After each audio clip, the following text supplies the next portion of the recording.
Alice at Lambeth.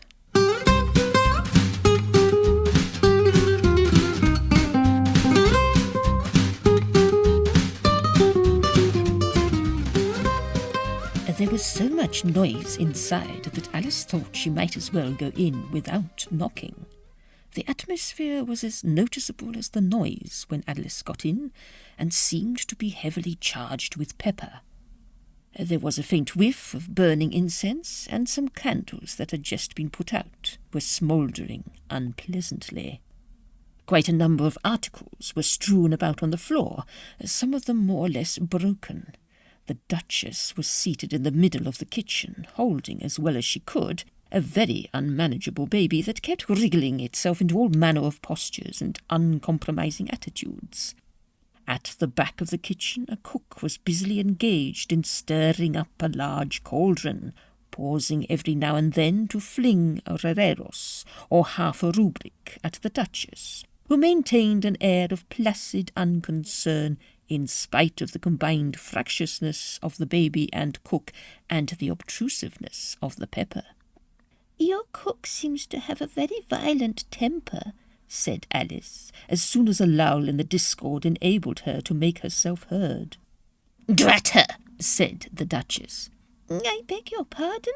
said Alice, not quite sure whether she had heard aright. "Your Grace was remarking—" "Pax vobiscum was what I said," answered the Duchess. "There's nothing like a dead language when you're dealing with a live volcano." "But aren't you going to do something to set matters straight a bit?" asked Alice, dodging a whole set of ornaments that went skimming through the air, and watching with some anxiety the contortions of the baby, which was getting more difficult to hold every moment. "Of course something must be done," said the Duchess with decision, "but quietly and gradually. The leaden foot within the velvet shoe, you know." Alice seemed to recognize the quotation, but she did not notice that anything particular was being done. "At the rate you're going, it will be years before you get settled," she remarked. "Perhaps it will," said the Duchess resignedly. "I'm paid by the year, you know. Festina lente, say I." "But surely you can keep some sort of order in your establishment," said Alice. "Why don't you exert your authority?" "My dear, it takes me all the exertion I can spare to have any authority. I give orders, and it's my endeavour not to see that they're disobeyed. I'm sure I've given this child my opinion, but there, you might as well opine to a limpet.